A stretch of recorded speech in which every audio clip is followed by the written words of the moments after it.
Hello good morning everyone. Then I hope आप सभी लोग ठीक होंगे। तो बात करते हैं आज के टॉपिक पर। जैसा कि आप सभी को मालूम है, हम इस टाइम आईटी के फर्स्ट ईयर के फोर्थ पेपर को कवर कर रहे हैं। तो फोर्थ पेपर में हमारा 5.4 है आज का टॉपिक, 5 यूनिट का। तो बात कर लेते हैं पहले हम टॉपिक के बारे में। क्या है बिहेवियर मैनेजमेंट टेक्निक्स। कि आप जो बच्चे के अंदर बिहेवियर प्रॉब्लम्स हैं उसको किस तरह उसको मतलब कि किस तरह से आप मैनेज करोगे, प्रबंध करोगे, उसकी टेक्निक्स के बारे में बात कर रखी है। फर्स्ट हम बात करें, यह बच्चों में विशिष्ट समस्या व्यवहार को नियंत्रित करने के उद्देश्य से पूर्ववर्ती कारकों तथा परिणामों के भलीभांति किए गए विश्लेषण पर आधारित होती है।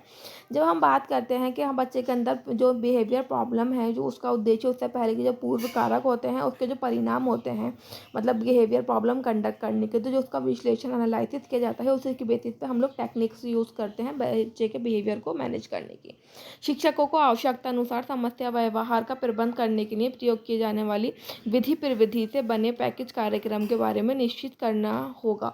मतलब जो भी ऐसे बच्चों के लिए जो बच्चे बिहेवियर को प्रॉब्लम क्रिएट करते हैं अपने बिहेवियर में, तो उनके लिए कुछ टेक्निक्स और कुछ विधि वगैरह का निर्माण किया गया है। वो 2 विधि आपको यहाँ पर दिख रही हैं। सबसे पहले है प्रत्यक्ष दंड विधि, उसके बाद है दंड विहीन विधि।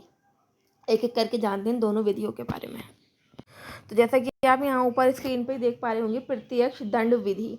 यह विधि अवांछनीय व्यवहार की घटना को कम करने वाली विधि को समाहित करती है जो निम्नलिखित है। मतलब कि जो बच्चा निगेटिव व्यवहार को कंडक्ट कर रहा है उसको कम करने के लिए कौन कौन सी विधियाँ हैं। सबसे पहले हम बात करें टाइम आउट। टाइम आउट क्या होता है? मतलब इसमें बच्चे को दंड दिया जाता है चीज़ों को कंडक्ट करने के लिए। अवांछनीय व्यवहार को दूर करने का क्या है, एक प्रमुख तरीका है।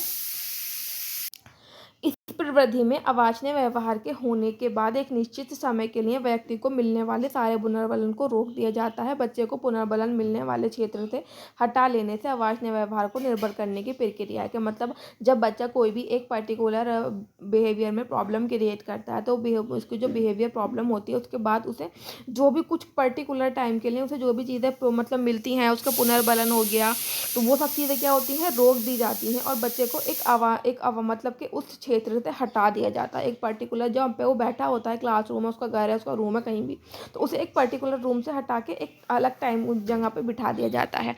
ये पता करना आवश्यक है कि बच्चे को पुनर्बलन कहाँ से मिल रहा है। कि मतलब सबसे पहले हमें क्या है, ये जानने की ज़रूरत है कि जो बच्चा ये प्रॉब्लम बिहेवियर क्रिएट कर रहा है उसके लिए उसे जो पुनर्बलन मिल रहा है वो कहाँ से मिल रहा है।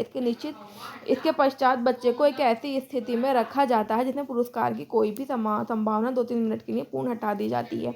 मतलब बच्चे को हमें थोड़े टाइम, जब बच्चा बिहेवियर प्रॉब्लम क्रिएट करता है तो उसके बाद हमें बच्चे को ऐसा एनवायरनमेंट प्रोवाइड करना होता है जहाँ बच्चे को कुछ टाइम के लिए कुछ भी फैसिलिटी अवेलेबल नहीं होती है। 2 प्रकार की होती हैं, एक्सक्लूसिव टाइम आउट, एक होता है नॉन एक्सक्लूसिव टाइम आउट।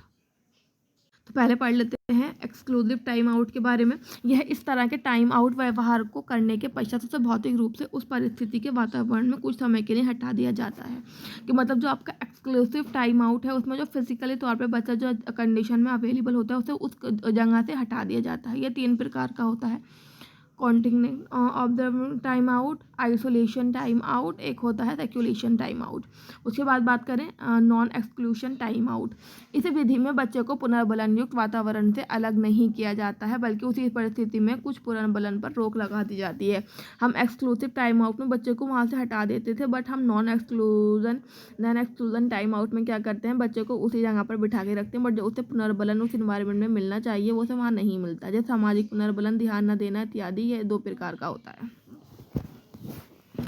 आगे बात करें प्लेन इग्नोरिंग रिमूवल और स्पेसिफिक रेनफोर्समेंट। आप किस तरह से मतलब प्लान कर सकते हो स्पेसिफिक रेनफोर्समेंट को, कि बच्चे को हम किस तरह से उस चीज़ से हटा सकते हैं, फिर उसकी तरह से उसे इग्नोर कर सकते हैं चीज़ों को।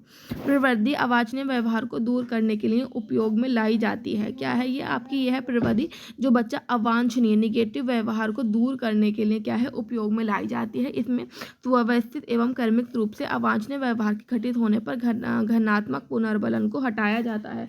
यहाँ क्या होता है, जब हम बात करते हैं बच्चों के अवांछनीय व्यवहार को कंडक्ट कर रहे हैं तो इसमें हम बच्चे को क्या कर रहे हैं, उस चीज़ से हम उसे हटा देते हैं। इसमें घनात्मक पुनर्बलन टोकन मनी के रूप में होता है। जो भी हमें बच्चे को मतलब रेनफोर्समेंट देना होता है वो टोकन के रूप में होता है। इस प्रविधि का उपयोग प्राय टोकन इकोनॉमी के साथ किया जाता है। अवांछनीय व्यवहार के परिणाम स्वरूप कितने पुनर्बलन को वापस लिया जाएगा यह पूर्ण निर्धारित होता है। जी, जो होता है रेनफोर्समेंट कितने प्रकार का, मतलब वो एक टोकन के रूप में होता है जो हम बच्चों को उसके पॉजिटिव बिहेवियर करने पर देते हैं, और जब वो बच्चा कोई अपना मतलब के नकारात्मक या नेगेटिव बिहेवियर दिखाते हैं तो उससे वो चीज़ हम उस टाइम पे ले लेते हैं। उसके बाद हम देखें क्या लिखा हुआ है, अति सुधार। यह एक ऐसी प्रविधि है जो प्रकर्मों का समायोजन सम्मोहित करती है। ये केवल यही नहीं सिखाती कि क्या नहीं करना चाहिए, बल्कि ये करना चाहिए ये भी सिखाती है। निम्न प्रकार के होते हैं। प्रस्थापना अति सुधार मतलब कि इम्प्रूवमेंट। इस प्रवृत्ति में सिर्फ बच्चों को वातावरण को पहले की स्थिति में लाना ही नहीं होता है, बल्कि पहले से उसे काफ़ी उन्नति में प्रबंध बनाना है। मतलब सुधार की जो प्रकृति है, टेक्निक्स है, इसमें क्या होता है, जो बच्चा जिस कंडीशन में है इस टाइम उसे उसकी पहले वाली कंडीशन में वापस नहीं लाना, बल्कि उसको किस तरह से उसके और लेवल को अचीव करना है, बढ़ाना है। जैसे कक्षा में पेशाब कर देने पर मानसिक मन बच्चे को उसी स्थान की सफाई करने के लिए नहीं, वरन पूरा कमरा साफ करने को कहेंगे। मतलब इन्होंने एक चीज़ बताई कि जब एक बच्चा क्लासरूम में बार बार पेशाब करता है तो हम क्या करते हैं कि उससे वही स्पेसिफिक प्लेस साफ ना करा के पूरा रूम साफ करेंगे, जिससे बच्चा क्या होगा, उस वहाँ पे मतलब कि पेशाब करने से वो बचेगा, वो वहाँ पेशाब नहीं करेगा। उसके बाद है घनात्मक अभ्यास प्रैक्टिस। इस प्रविधि में बच्चे के एक अवांछनीय व्यवहार के घटित होने के बाद उसकी जगह पर वांछनीय व्यवहार कराई जाती है।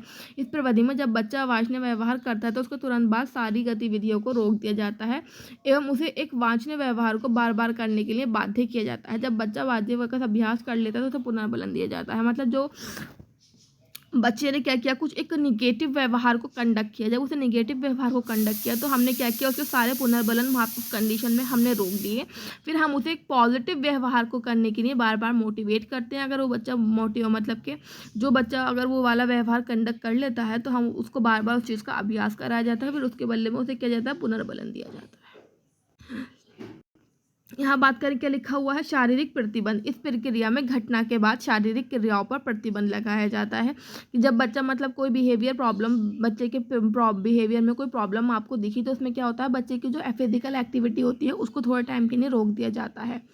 व्यवहार को कम करने में शारीरिक प्रतिबंध सहायक होता है। इसमें 2-5 मिनट के बच्चों के हाथ की बगल में लेकर पकड़ लिया रखना, दोनों हाथों को पीछे बांध देना, उदाहरण अंगूठा चूसना, कागज़ फाड़ना, दूसरों को मारना आदि व्यवहारों को रोकने के लिए प्रयोग किया जाता है। मतलब अगर बच्चा कोई इस प्रकार का व्यवहार कंडक्ट कर रहा है, अपने हाथ अंगूठा चूस रहा है, दूसरों को मार रहा है, कागज़ फाड़ रहा है आदि, तो उसके क्या करते हैं, उसको फिजिकल उसे प्रतिबंध कर देते हैं, उसको फिजिकली रूप में, चाहे उसके दोनों हाथों को पीछे ले जाके बांध देते हैं, पकड़ लेते हैं, या फिर उसके दोनों हाथों को एक दूसरे, एक लेफ्ट को राइट में और राइट को लेफ्ट में को बगल में दबा दिया जाता है। उसके बाद बात करें वातावरण की पुनर्संरचना। यह एक ऐसी प्रविधि है जिसमें अवांछनीय व्यवहार से संबंधित कारकों का विश्लेषण किया जाता है। इसके बाद जिन कारकों में परिवर्तन करना संभव होता है उनको परिवर्तन लाके उस व्यवहार के होने की संभावना को घटाया जाता है। इसमें जो बच्चे के प्रॉब्लम बिहेवियर है उसका एनालिसिस किया जाता है। इसमें जो बच्चे की मतलब पॉसिबिलिटी होती है कि हम बच्चे के इस कारक एंटीसीडेंट को कम करके इसमें चेंजेस कर सकते हैं, तो उस व्यवहार को बच्चे को क्या कहता है, व्यवहार को घटाया जाता है एवं मुख्य कार्यात्मक विश्लेषण पर आधारित होता है। इसका उपयोग उसी स्थिति में संभव है जहां अवांछनीय व्यवहार संबंधित कारक सीधे ढंग से जुड़ रहे होते हैं। मतलब जो बच्चे के कारक हैं, एंटीसीडेंट हैं, वो बच्चे को सीधे रूप में प्रभावित कर रहे हैं। उसके बाद करें फिर है आपका विलोपन। इसका उपयोग हम उस परिस्थिति में करते हैं जहां अवांछनीय व्यवहार का मुख्य कारक होता है। विलोपन एक ऐसी प्रक्रिया है जिसमें मुख्य रूप से अवांछनीय व्यवहार के परिणाम स्वरूप मिलने वाले सारे पुनर्बलन पर रोक लगा दिया जाता है, जिसमें उस व्यवहार के तीव्रता या निरंतरता से धीरे धीरे कमी आ जाती है। जैसे बच्चे पर ध्यान न देना, बात न करना, समाहित है, नाराजगी प्रकट करना। इस पद्धति के प्रयोग में शिक्षक बच्चे को स्पष्ट शब्दों में बताता है कि वो उसके समस्या व्यवहार से असंतुष्ट है, इसे ताड़ना भी कहते हैं। उदाहरण, जब मंजू कक्षा में शोर करती है तो शिक्षिका कहती है कि मुझे तुम्हारे कक्षा से शोर करना अच्छा नहीं लगता, तुम एक स्थान पर बैठकर अपना काम पूरा करो। जो भी बच्चा एक प्रॉब्लम को मतलब के व्यवहार में उसकी प्रॉब्लम दिख रही है, चाहे वो शोर मचाना है, दूसरों को मारना है, तो उस चीज़ को हम डायरेक्टली बच्चे से कोई सामने प्रेजेंट करेंगे कि मुझे ऐसा ऐसा आपका अच्छा नहीं लग रहा, तो मैं अब आपसे कुछ टाइम के लिए, वो हो सकता है उससे बात ना करे या फिर उसको नज़रअंदाज करे, इग्नोर करे, या फिर उसे अकेले में बिठा के उसे काम करने के लिए कहते हैं। तो ये कुछ आपकी टेक्निक्स थी बिहेवियर की, किस तरह से हम बच्चे के बिहेवियर प्रॉब्लम को मैनेज कर सकते हैं। देन आई होप आपको चीज़ें समझ में आई होंगी। Then thank you for watching my video.